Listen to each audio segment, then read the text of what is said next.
Untuk pengenalan, kita akan melihat tentang apa itu kerja sosial, apa itu intervensi dalam kerja sosial, dan intervensi sosial merangkumi keluarga. Jadi, kerja sosial adalah satu profession meliputi perkhidmatan yang memberi tumpuan kepada menangani masalah, meningkatkan kefungsian sosial, meningkatkan kapasiti serta menggalakkan pencapaian taraf kehidupan berkualiti untuk individu, keluarga, kumpulan dan komuniti.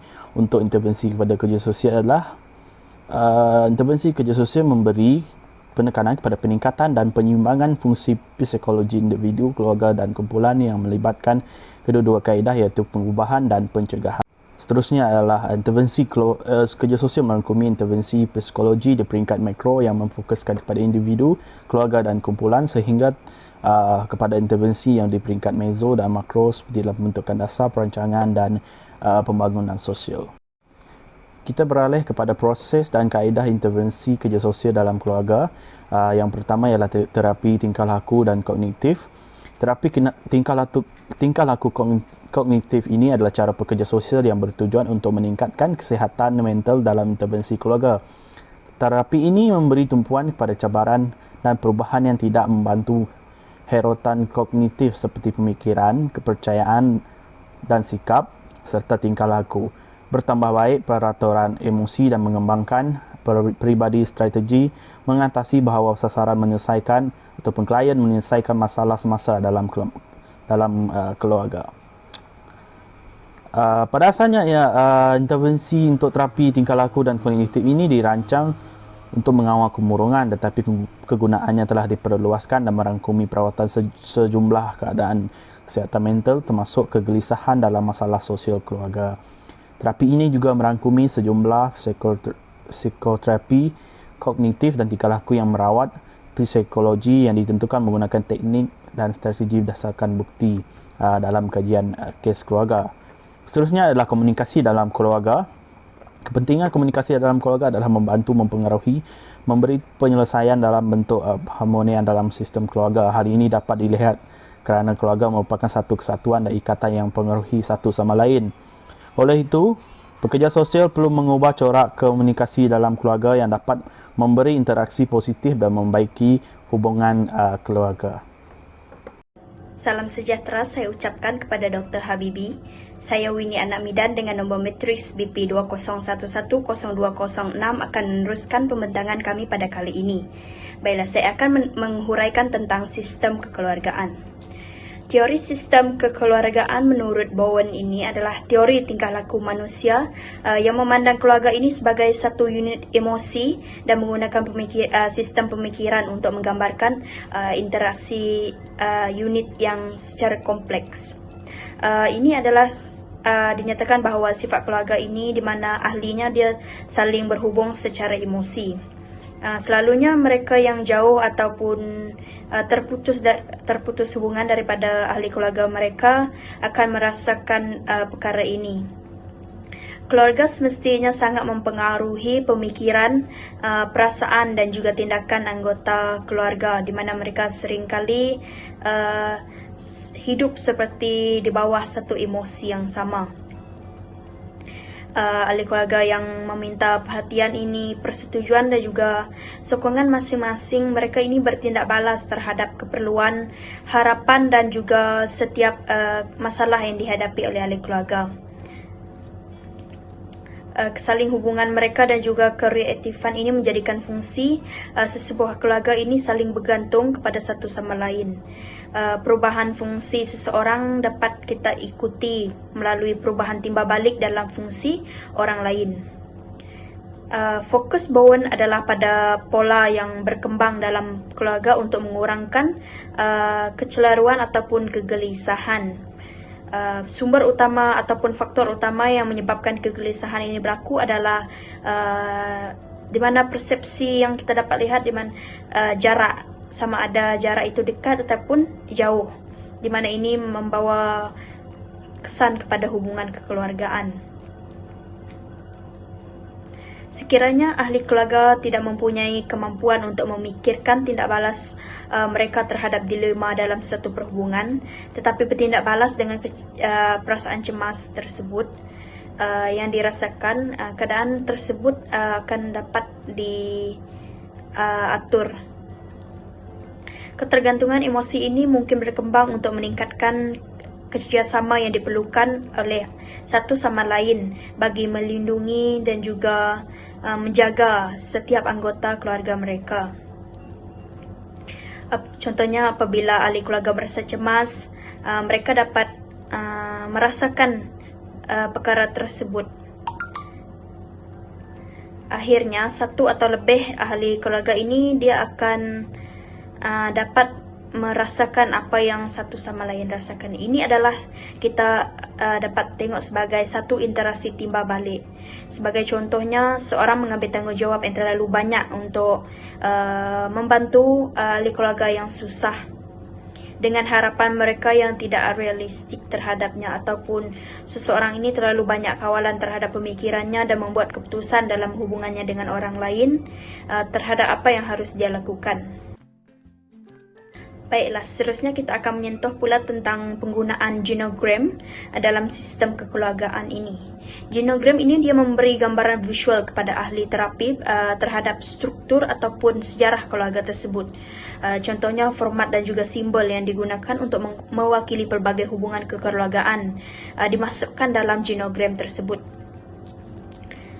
Genogram ini dia mesti dibuat sekurang-kurangnya terhadap 2 generasi dan merangkumi semua saudara mara pertama, dan juga untuk memberikan gambaran keluarga yang sejelas mungkin. Beberapa item perlu dinyatakan secara khusus pada genogram ini. Contohnya, semua ahli keluarga sama ada yang hidup ataupun yang sudah mati harus dimasukkan.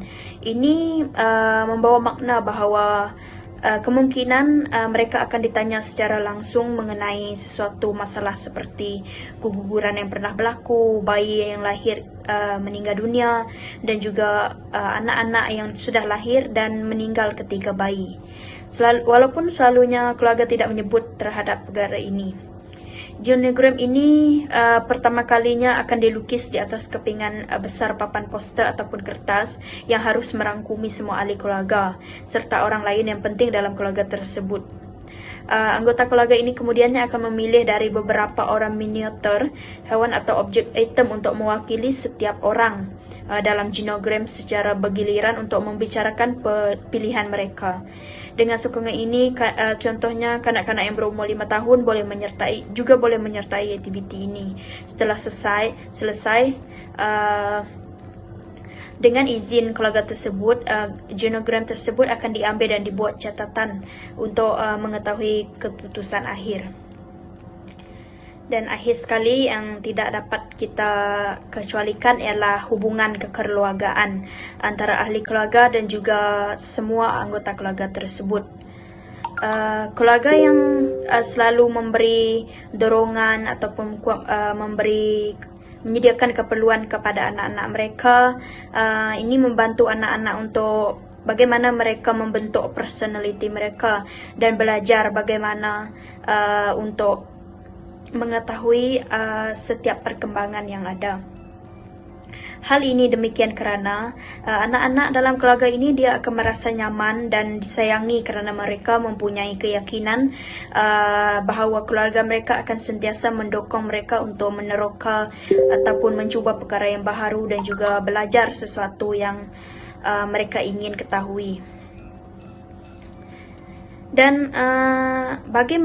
Dan kita juga tidak dapat menafikan bahawa ahli keluarga yang lain juga memainkan peranan penting seperti ibu saudara mereka, ayah saudara, sepupu dan juga datuk ataupun nenek mereka. Hubungan antara datuk, nenek dan cucu ini adalah yang kedua terapat di mana ia membawa kepada kepentingan emosi, kerana selain daripada bersama ibu dan bapa, anak-anak juga rapat dengan kedua-dua datuk dan nenek mereka. Baiklah, itu sahaja yang saya bentangkan untuk bahagian saya. Saya serahkan pembentangan ini kepada pembentang yang seterusnya. Sekian, terima kasih. Hai, hello. Seterusnya saya akan membentangkan berkenaan focus solution. Item tersebut adalah SFBT ataupun Solution Focus Brief Therapy yang dipelopori oleh 2 orang suami isteri American therapist pada tahun 1980-an, iaitu yang pertama Stephen di Shazer dan isterinya, iaitu terapis Korea, daripada Korea, iaitu Inso Kim Berg. Brief therapy yang asal telah diubahsuai oleh mereka, iaitu mereka mengekalkan elemen yang berkaitan dan yang memberikan impak yang baik kepada keputusan klien mereka. Mereka menyifatkan 3 peraturan, iaitu sekiranya perkara itu tidak rosak, jangan cuba untuk membaikinya. Dan kedua, sekiranya praktik itu berkesan, maka buatlah lagi sehingga mencapai result yang terbaik. Dan yang terakhir adalah sekiranya perkara praktik yang dilakukan itu tidak mendatangkan hasil yang baik, maka gunalah cara yang lain. Fokus SFBT ini adalah kepada kesihatan klien dan bukan masalahnya, dan fokus juga kepada kekuatan dan bukan kelemahan klien, dan fokus kepada kemahiran, resources yang available kepada klien, dan kemampuan mengatasi ataupun coping skill klien yang akan membantu mereka dalam mencapai matlamat mereka inginkan. Seterusnya saya akan menerangkan mengenai apakah item yang terdapat dalam SFBT ini. Terdapat 7 langkah di dalam miracle question ini, iaitu yang pertama, nyatakan keinginan berkaitan kelainan yang ingin kamu capai dalam kehidupan. Kedua, membayangkan keajaiban, iaitu miracle yang memberikan perbezaan di dalam kehidupan Anda. Ketiga, yaitu memastikan keajaiban itu adalah satu yang penting bagi Anda kerana ia berkait rapat dengan psikologi klien itu sendiri atau psikologi Anda. Yang keempat, yaitu Anda haruslah mengecilkan skop keajaiban yang ada, yang Anda inginkan, kerana Anda tidak mau ia terus menjadi besar, kerana secara personalinya kita juga akan merasakan perkara itu overwhelm sekiranya benda yang besar tiba-tiba terus datang kepada kita. Yang kelima, kita mendefinisikan perubahan itu menggunakan kata-kata yang positif, yang spesifik, yang konkret dan berkaitan baik dengan tingkah laku.